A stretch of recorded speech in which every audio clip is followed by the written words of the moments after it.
नमस्कार, मैं हूं आप सभी के साथ तान्या गुप्ता। बड़ी खबर बंगाल पोल को लेकर। आपको बता दें कि बंगाल में बीजेपी की लहर साफ दिख रही है। एग्जिट ओपिनियन पोल भी सामने आ रहे हैं जिसमें बीजेपी की भारी जीत होती हुई दिख रही है। आपको बता दें कि पश्चिम बंगाल में अगर बात की जाए तो कहां की हवा है, ये रुख साफ होता दिख रहा है। जैसे जैसे इलेक्शन करीब आ रहे हैं वैसे वैसे वहां के एग्जिट पोल और जो ओपिनियन पोल है उसमें भी बीजेपी की सीट लगातार बढ़ती हुई दिख रही है। आज अगर बात करें तो ममता दीदी के जो खेल हो रहे हैं उसके बाद भी उनकी दाल गलती हुई नहीं दिख रही है, कांटे की टक्कर होती हुई दिख रही है। बड़ी खबर वेस्ट बंगाल को लेकर जनता का क्या रुख है, आज हम आपको डिटेल में बताएंगे। आपको बता दें कि टीएमसी बीजेपी में कांटे की टक्कर दिखा रहा है, ये ताजा सर्वे जो बोल सकते हैं। साथ ही साथ अगर बात की जाए तो कांग्रेस लेफ्ट गठबंधन का हाल बहुत ही बुरा और निंदनीय है।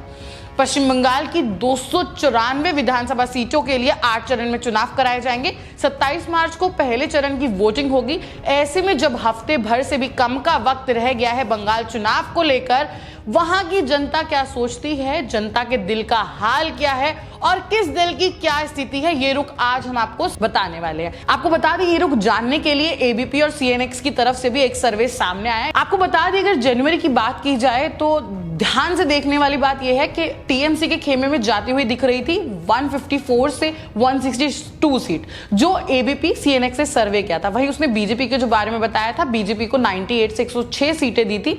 अगर अन्य दलों की बात की जाए और लेफ्ट और कांग्रेस की, तो उसमें लेफ्ट और कांग्रेस को 23 से 34 सीट, अन्य को महज 2 से 6 सीट बताया गया था। दूसरे सर्वे की अगर बात की जाए जो फरवरी में है, जिसमें बताया गया था 146 से लेके 156 सीट तक टीएमसी को दिखाई जा रही थी, जिसमें 113 से महज 121 तक सिर्फ बीजेपी को दिखाई गई थी। इसमें कुछ बढ़ोतरी की थी, 10 से 20 सीटें हर बार के बार जब भी सर्वे करते हैं उसमें बढ़ती हुई दिख रही है। और अगर लेफ्ट और कांग्रेस की बात की जाए तो उसमें 20 से 28 है, जो कि पिछले बार से कम होती दिख रही है। अन्य को इसमें और पिछले से कम हो गए, जिसमें 1 से 3 सीटें हैं। तीसरा चरण जिसमें महज कुछ ही वक्त बचा है, हफ्ते से भर से भी कम का वक्त बचा है, उसमें टीएमसी को एक बहुत बड़ा झटका है। बीजेपी की सीट लगातार बढ़ती हुई दिखाई दे रही है। ममता दीदी ने इतने ड्रामे किए, उसके बाद भी सियासी जंग चालू है। जैसे जैसे चुनाव करीब आ रहे हैं, दीदी के ड्रामे को जनता जान चुकी है और उसके बाद भी जनता के दिल में जगह नहीं बना पाई है। बहुत ज्यादा बराबर की टक्कर दिखाई दे रही है। टीएमसी को 136 से 144 सीटें तक दिखाई जा रही है, जो अभी सर्वे हुआ है, सामने आया है न्यू। उसके बाद ही पिछली बार से फिर से 10 से 20 सीटें बढ़ती हुई दिखाई दे रही है बीजेपी के खेमे में, और उसमें बोला गया 130 से 140 सीटें मिलेंगी। वहीं अगर लेफ्ट और कांग्रेस की बात की जाए तो पहले चरण से कम है, लेकिन दूसरे चरण से ज्यादा, 14 से 18 सीट। और अगर अन्य की बात की जाए तो पिछली बार जैसे सेकंड पोल में था वैसे ही बात की जा रही है, 1 से 3 सीटें मिलेगी। आपको बता दें कि इस बीच एबीपी और सीएनएक्स का ओपिनियन पोल बीजेपी को बार बार ये शो कर रहा है कि बीजेपी और टीएमसी में कांटे की टक्कर है। इस महीने पहले भी एबीपी का सर्वे आया था, ममता बनर्जी की अगुवाई वाली टीएमसी को बहुमत के आंकड़े जो दिखाए जा रहे थे, वो अब बहुमत में कोई भी पार्टी नहीं है। बीजेपी और टीएमसी के बीच बहुत कम फासला रह गया, जिसमें खुद ये एबीपी वाले भी बोल रहे हैं और सीएनएक्स का दावा कि कुछ भी हो सकता है और कोई भी बड़ी फेर पलट हो सकती है। जनता ओपिनियन पोल के जो नतीजे हैं, जनता अपना रुख साफ करेगी, जनता क्या बोलने वाली है ये 2 मई को भी साफ हो जाएगा। ओपिनियन पोल के मुताबिक देखा जाए तो ममता बनर्जी की अगुवाई वाली टीम को 136 से 144 सीटें मिल सकती हैं। अगर बीजेपी की बात की जाए तो बीजेपी को 130 से 140 सीटें मिलने का अनुमान लगाया गया है। राज्य में विधानसभा की कुल 294 सीट है, वहीं बहुमत का जादुई आंकड़ा 148 है। एबीपी सीएनएक्स सर्वे के मुताबिक कांग्रेस लेफ्ट आईएसएफ अलायंस को 14 से 18 और अन्य को 130 सीटें ही सिर्फ मिल सकती हैं। उत्तर बंगाल में बीजेपी की लहर साफ देखने को मिल रही है। उत्तर बंगाल में बीजेपी बाजी मारती हुई दिख रही है। यहां की 56 में से 36 से 40 सीटें बीजेपी को मिल सकती है। टीएमसी को यहां एक बहुत बड़ा झटका लग रहा है, उसे सिर्फ 11 से 15 सीटें मिलने का ही महज अनुमान है, जो कि मैक्स है। एबीपी सीएनएक्स सर्वे के मुताबिक अगर बात की जाए, कांग्रेस लेफ्ट को उत्तर बंगाल में 2 से 4, जबकि अन्य को 103 सीटें मिल सकती हैं। अन्य को 1 से लेकर 3 सीटें मिल सकती हैं। अगर ग्रेटर कोलकाता की बात की जाए तो ग्रेटर कोलकाता में टीएमसी आगे, ओपिनियन पोल के मुताबिक ग्रेटर कोलकाता में टीएमसी ज्यादा आगे दिखाई दे रही है। इलाके की 35 विधानसभा सीटों में से 18 से 24 सीटें टीएमसी को मिल सकती है, बीजेपी को 11 से 17। वहीं अगर कांग्रेस लेफ्ट गठबंधन का यहाँ बात की जाए तो वहां यहाँ खाता खोलते हुए भी नहीं दिखने वाली है। ये अनुमान लगाया गया है। साथ ही साथ जो सामने आ रही है चीजें वो देखने में बहुत ज्यादा दिलचस्प है, क्योंकि आंकड़े बहुत तेजी से चेंज हो रहे हैं। दक्षिण पूर्व बंगाल में टीएमसी को भारी बढ़त। सर्वे के मुताबिक दक्षिण पूर्व बंगाल की 84 विधानसभा सीटों पर टीएमसी को भारी बढ़त मिलती दिख रही है। एबीपी सीएनएक्स सर्वे में यहां टीएमसी को 55 से 59, बीजेपी को 15 से 19 सीटें और कांग्रेस लेफ्ट गठबंधन को 8 से 10 सीटें मिलने का अनुमान लगाया गया है। वहीं अगर बात की जाए दूसरी जगह की, जो कि है दक्षिण पश्चिम बंगाल, वहां पूर्ण तरीके से कहा जा रहा है कि दक्षिण पश्चिम बंगाल में कमल ही खिलेगा। बीजेपी को टीएमसी पर बढ़त का अनुमान है। इस इलाके में विधानसभा की 119 सीटों में से एबीपी सीएनएक्स के सर्वे के मुताबिक टीएमसी को 48 से 52 सीटें मिलने का अनुमान है। वहीं बीजेपी को 64 से 68 सीटें मिलने का भी बताया जा रहा है, जो कि बड़ी जीत हो सकती है बीजेपी की। जबकि लेफ्ट और कांग्रेस की अगर बात की जाए तो 2 से 4 महज सीटें मिलते हुए दिखाई दे रही है। आपको यह भी बता दें कि 2016 के जो विधानसभा चुनाव थे उसमें तृणमूल कांग्रेस को 211 सीटों पर जीत मिली थी, जबकि बीजेपी को महज 3 से 4 सीटों पे सीटें मिली थी। कांग्रेस को इस चुनाव में 44 सीट और लेफ्ट को 26 सीटें मिली थी। ये आंकड़ा बहुत दिलचस्प है, क्योंकि जैसे जैसे अब चुनाव करीब आ गया है उसी तरीके से आंकड़ों में बहुत ज्यादा फेरबदल है। इस बार पश्चिम बंगाल में 8 चरणों में वोट डाले जाएंगे और 2 मई को मतों की गिनती होगी। पहले चरण के तहत राज्य के 5 जिलों की 30 विधानसभा सीटों पर 27 मार्च को, दूसरे चरण के तहत 4 जिलों की 30 विधानसभा सीटों पर और 1 अप्रैल को वोट डाले जाएंगे।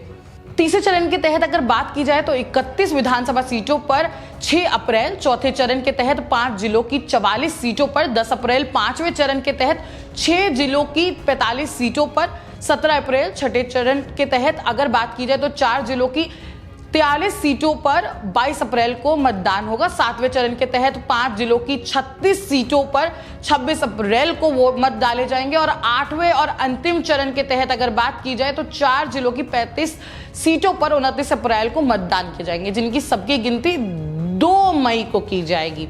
नोट करने वाली बात यह है कि ओपिनियन पोल में पश्चिम बंगाल की 149 विधानसभा सीटों के 11,920 लोगों से बात की गई है। ये सर्वे 12 से 21 मार्च के बीच किया गया है। आपको बात की जाए तो इस बीच जो बात की गई है वो मार्जिन ऑफ एरर 2.5% का बनाया गया है। तो जो एबीपी ने कहा है और बार बार बढ़ती हुई सीट दिखाई दे रही है, उसमें देखना बहुत अहम है, क्योंकि टीएमसी के लिए बहुत बड़ा झटका है। जहां टीएमसी पिछली बार 2016 विधानसभा चुनाव में उसने 211 का आंकड़ा छुआ था, वहां अब वो बहुमत जो पहले चरण में दिखाया जा रहा था कि वो बहुमत मिलेगा, उसके बाद ममता दीदी ने इतने खेल के, ममता दीदी का खेला भी हुआ और उसके बाद भी उनका आंकड़ा अब नीचे गिरता है। तो बोल सकते हैं टीएमसी कुछ भी करे, टीएमसी की पोल खुल गई है। और अगर बात की जाए तो बहुत ज्यादा जो बोल सकते हैं आप, राम जी आए हैं, साथ ही साथ अमित शाह, बहुत सारी सेलिब्रिटीज, बहुत सारे बोल सकते हैं जो प्रचारक है वो प्रचार करे बीजेपी का, जिससे अमित शाह और मोदी की रैली से काफी ज्यादा फायदा मिला है बीजेपी को। और उसके बाद बीजेपी का परचम लहराता हुआ दिख रहा है, जिसमें साफ साफ ये भी आंकड़े की अगर बात की जाए तो कुछ भी फेरबदल हो सकता है। बहुत कांटे की टक्कर है, तो हो सकता है कि टीएमसी को झटका लग सकता है बहुत बड़ा, क्योंकि टीएमसी जहां पहले बहुमत में दिखाई दे रही थी अब वो बहुमत से बाहर हो चुकी है। अब जो सर्वे किया गया है करंट, उसमें कोई भी पार्टी बहुमत में नहीं है।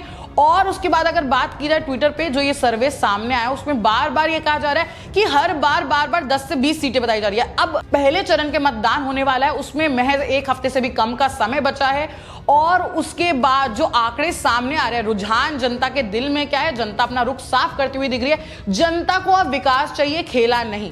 जनता को अब काम चाहिए, खेला नहीं। जनता को अब अपनी सुरक्षा चाहिए, खेला नहीं। जनता को दुर्गा वाली दीदी चाहिए, बुरखा वाली नहीं। जनता अपना रुख साफ कर चुकी है कि जो सांप्रदायिक माहौल वाला बना हुआ था वेस्ट बंगाल में, पश्चिम बंगाल में जो बुरा हाल था, हिंदुओं के साथ इतना ज्यादा हिंसा हो रही थी, साथ ही साथ जो भी अपनी बात को आगे रखता था उनको पीटा जा रहा था।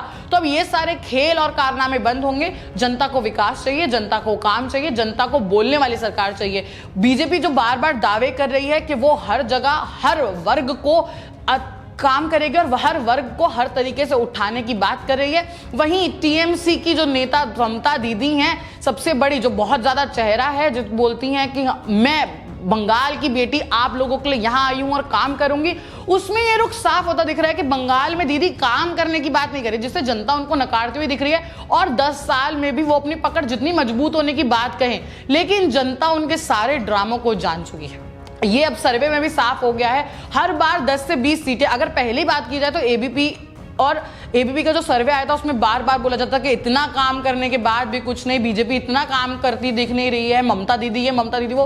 तो ममता दीदी के सामने सारे भेद आ रहे हैं और अभी आगे जाकर और भी भेद खुलने वाले हैं। ममता दीदी का जो ड्रामा था, जो सिंपैथी कार्ड था, ममता दीदी ने बात कही थी कि उनके ऊपर अत्याचार हुए, उसके बाद भी जनता पर उनका सिंपैथी कार्ड नहीं चला है और जनता को सब समझ आ रहा है कि क्या फेरबदल हो रही है। बहुत बड़ी कांटे की टक्कर है पश्चिम बंगाल में। पश्चिम बंगाल सबसे ज्यादा दिलचस्प चुनाव इसलिए बना हुआ है क्योंकि ममता दी ने जितने ज्यादा उनके कुकर्म थे, उनके भेद भी अब खुलते जा रहे हैं। जनता को उनका रुख बिल्कुल साफ समझ आ रहा है और 2 मई को अब जनता जिसको वोट देकर बटन दबाएगी, उसमें जनता जवाब देगी मुंहतोड़ किस पार्टी को चाहिए और जनता क्या चाहती है। जनता विकास चाहती है या जनता खेल। 200 से ज्यादा सीट जहां बीजेपी को दिखाने के भी आंकड़े चल रहे हैं। उन्होंने पश्चिम बंगाल के मुख्यमंत्री ममता बनर्जी के आरोपों का भी कहना है कि वे राज्य की जनता जवाब देगी। तो जनता किसको जवाब देगी ये देखना बहुत अहम होगा पश्चिम बंगाल के लिए। 8 चरणों में जो वोटिंग की जाएगी, यहां पर मुख्य मुकाबला जो है राज्य की सत्ताधारी पार्टी तृणमूल कांग्रेस और बीजेपी के बीच माना जा रहा है। हालांकि लेफ्ट कांग्रेस गठबंधन के साथ अब्बास सिद्दीकी की अगुवाई वाली इंडिया सेक्युलर फ्रंट के आ जाने से वो थोड़ी मजबूत होती हुई दिख रही है। उससे इस मुकाबले के त्रिकोणीय और थोड़ा सा कांटेदार बना दिया, जिसमें उसको महज कुछ सीटें जाती हुई दिखाई दे रही है, जो कि हो सकता है कि तृणमूल कांग्रेस से वोट कटकर उनको मिले। पोल में बड़ा उलटफेर, बंगाल में बीजेपी टीएमसी में कांटे का मुकाबला है। अब अनुमानित आंकड़ों की अगर बात की जाए, जो अपडेट आ गया है उसमें साफ में दिखाया जा रहा है कि एबीपी न्यूज चैनल बोले, सीएनएक्स बोले, जनता अब काम को सपोर्ट करे, विकास को सपोर्ट करेगी। जनता ये साफ बोल रही है कि अब मुकाबला जो हो रहा है वो कांटे की टक्कर होने वाली है।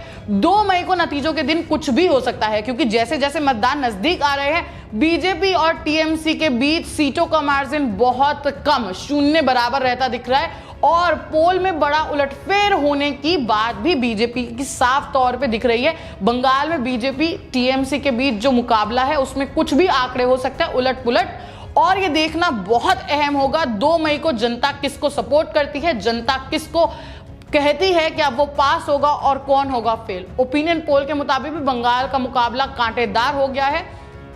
2 मई को कुछ भी हो सकता है और जैसे जैसे मतदान नजदीक आ रहे हैं, बीजेपी और स्ट्रांग होती हुई दिख रही है और बीजेपी और वेस्ट बंगाल में बहुत ज्यादा निखर कर आ रही है।